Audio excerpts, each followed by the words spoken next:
So you've started playing D&D and you've taken a familiar, or back to the chain, or gotten a weird fantasy pet some obscure arcane way, God forbid, played ranger, with one goal and one goal only. Finally embody the fantasy of having a fantasy creature to go on your own A Boy and His Ex movie, and then nothing. You barely use it. When you do, it feels like it's a drone you pull up for recon missions, maybe, and most of the time you forget it's even there to begin with until one of your friends goes, "Shouldn't your squirrel take damage from that fireball?" What do? Well, I'm Antonio D'Amico, this is PoinyHat, and today we're gonna fix this whole familiar business in this here episode of D&D with a twist. Familiar edition. So when I think of familiars, I think of...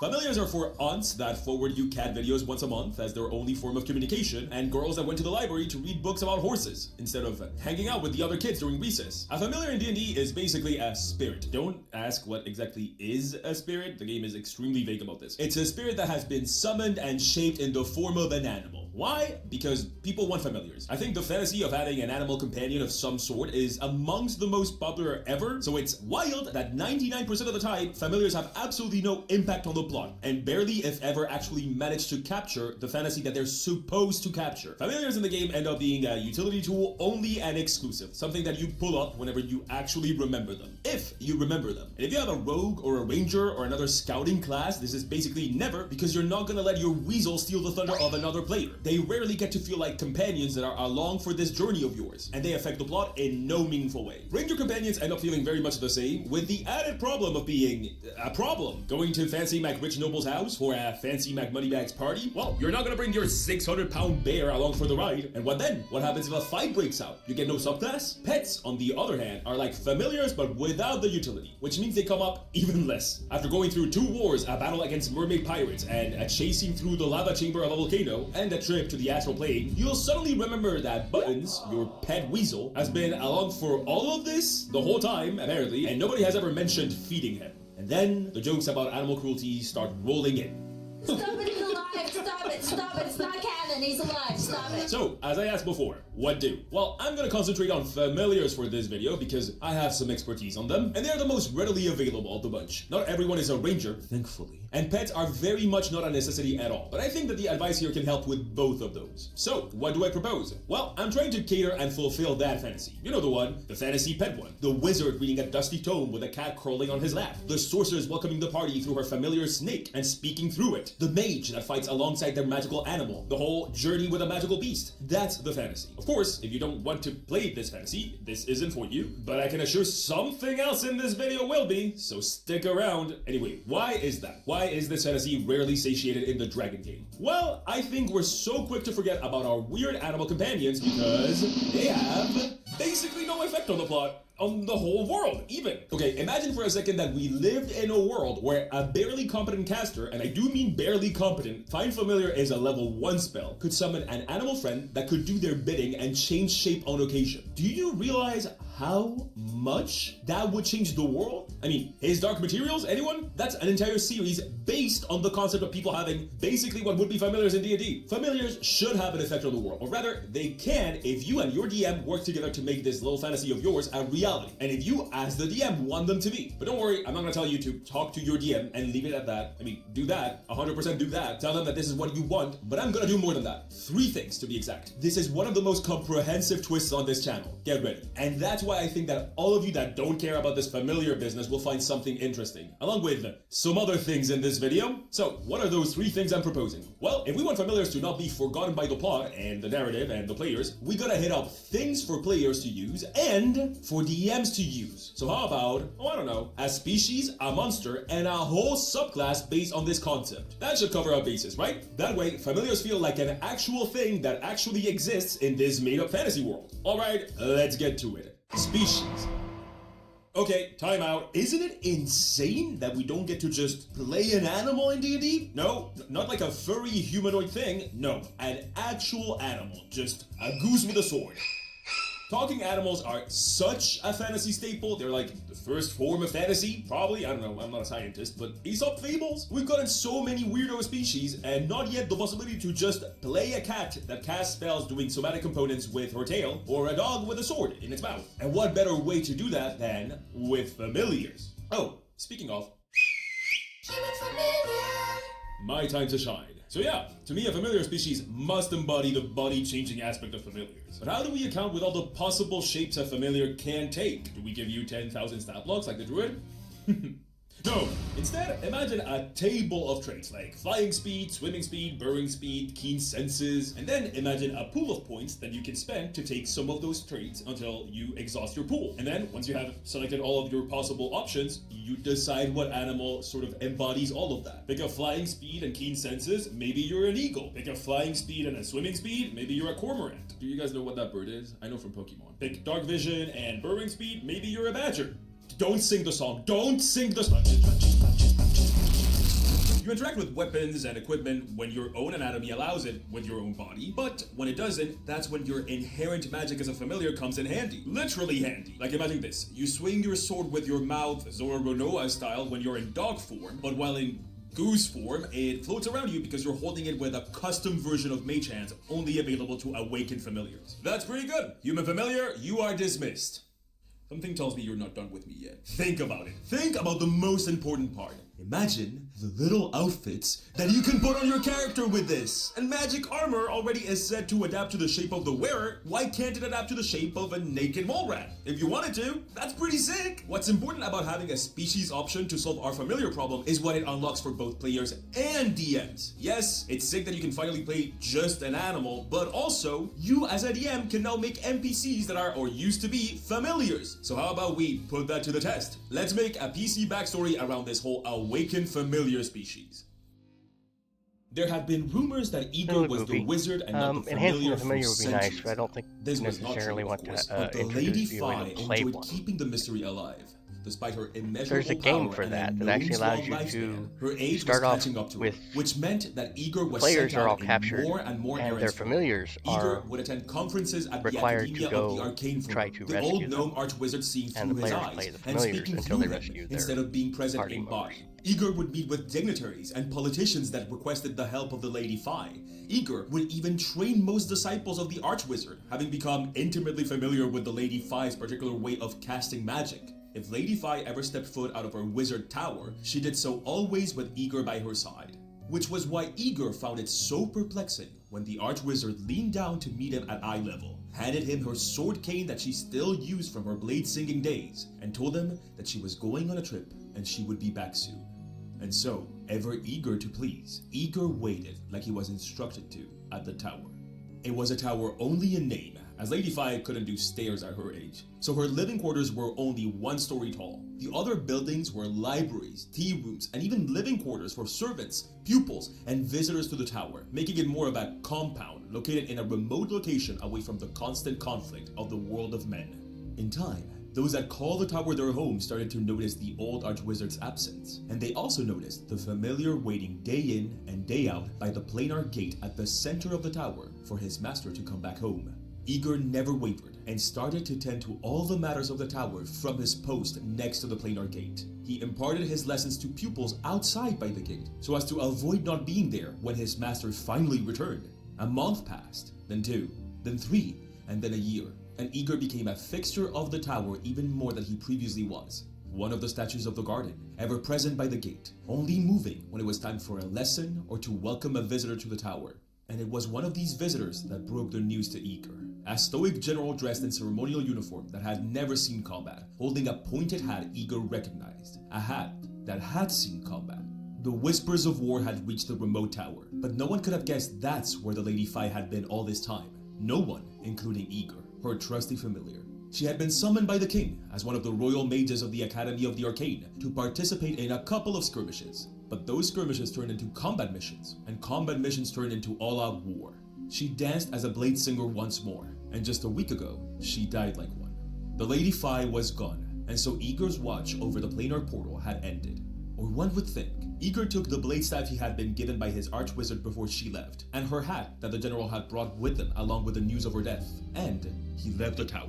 The Lady Fi had said that she would come back to see Igor soon, and Igor would not make his master a liar. He was her familiar, summoned by her magic. He had to have some part of her within him after all these centuries by her side. Now Igor is an awakened familiar, one that had lost his master but still retained a connection with her, and a blade singer just like her to boot.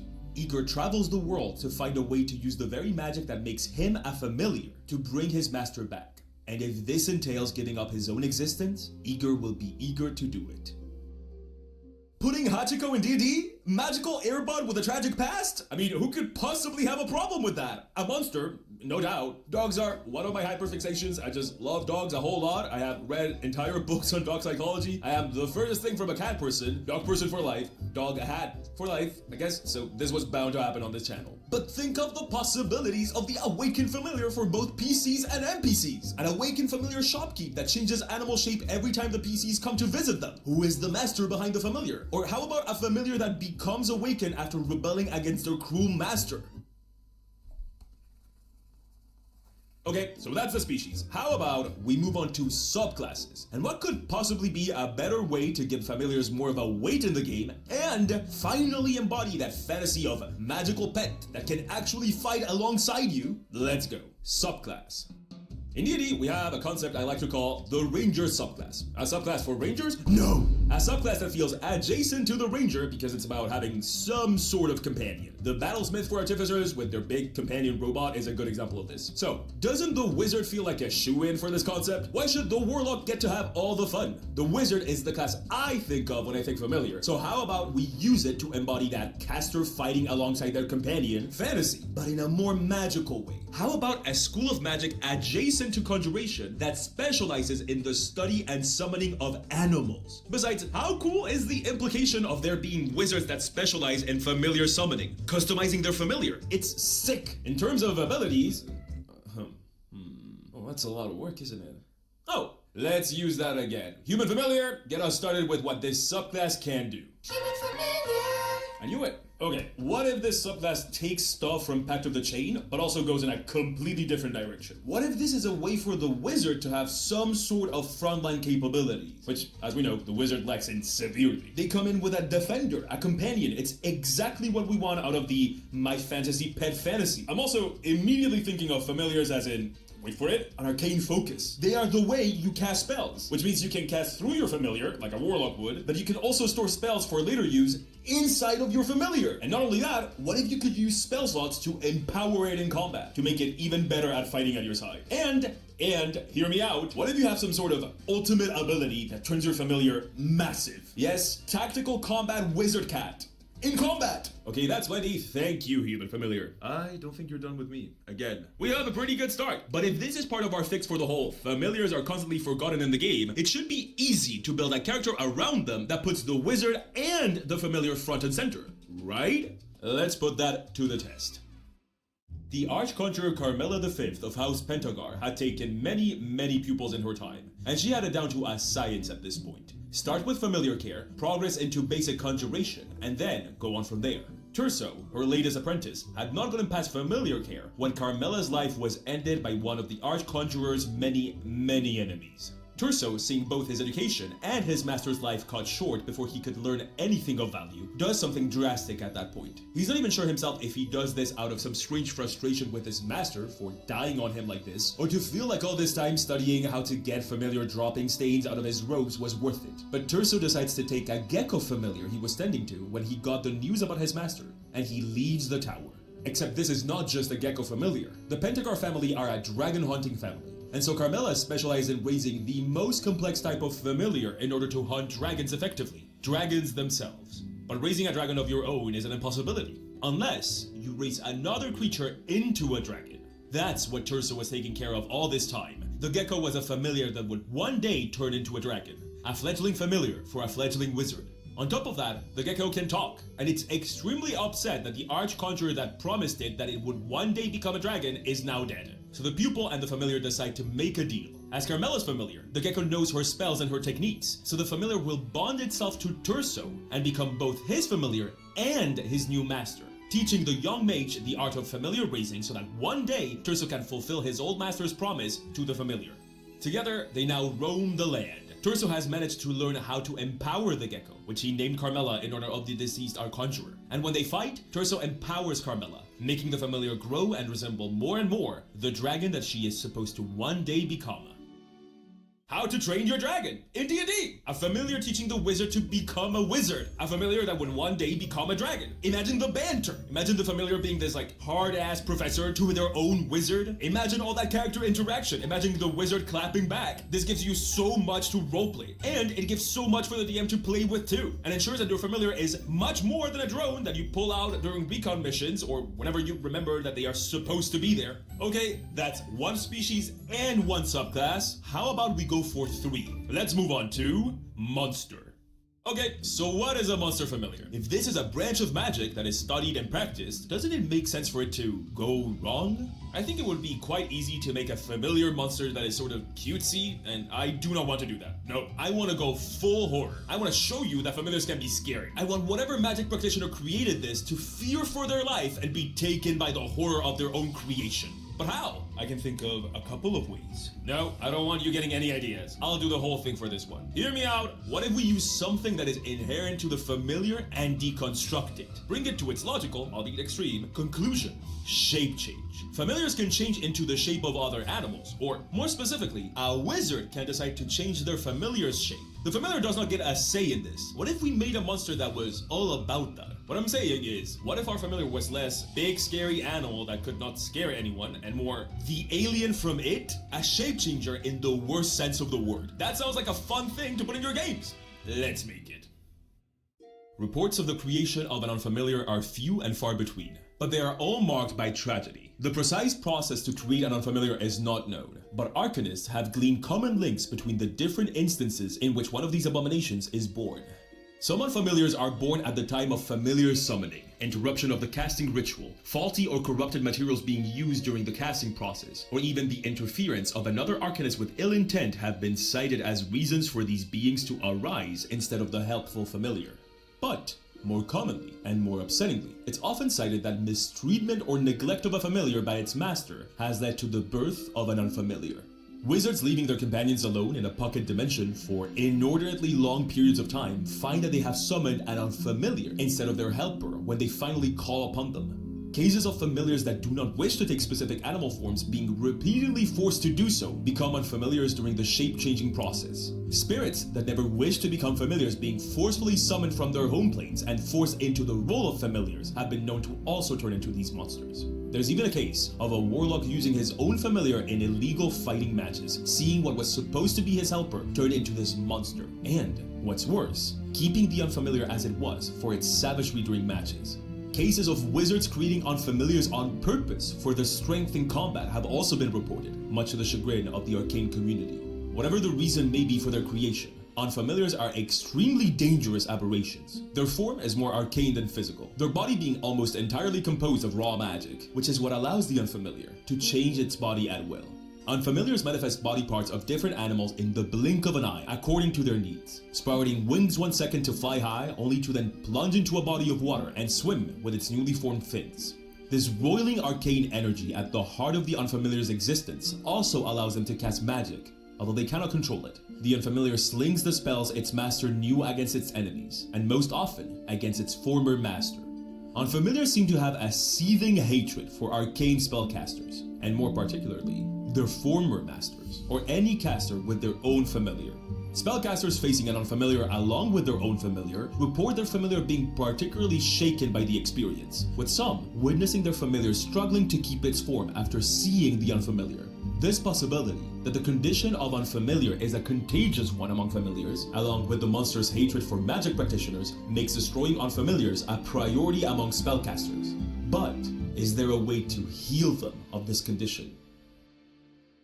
I have no clue, but you do. If you get my codex? What? Yes, welcome to the Arcane Collection. What's that? Well, dropping the shake. All of this and past twists on this channel, they are in a book, in a codex, in an Arcane Codex. That's right, told you I was doing way more than merch. We are launching our first collection. And yes, there's still 100% certified PoinyHat free stuff in there, do not worry. I've only given stuff for free on here since the beginning of my channel, so I wanted the first thing I ever make for those that feel like supporting me to be really, really cool. So this is it. The Arcane Collection is based around the theme of the arcane. Arcane magic, arcane beings, arcane rules, all the glowing magic circle stuff. First of all, the collection A lot of his features stuff is a actually really codex, good. a 100-page hardcover Unfortunately, book that contains updated we play reviews. using And guess what? 5e To feel like a collector's and August D&D Beyond, Legion, so his worth stuff it. does If not y'all are going to really video next apply week, for and the week really well after for our that, stuff. oh God! I have Alright, one from back to my Punky work Doodles, page. one Love little you. Please short check out the that I thing. I worked very hard on it. Bye bye bye bye. Love you. Bye. Mwah.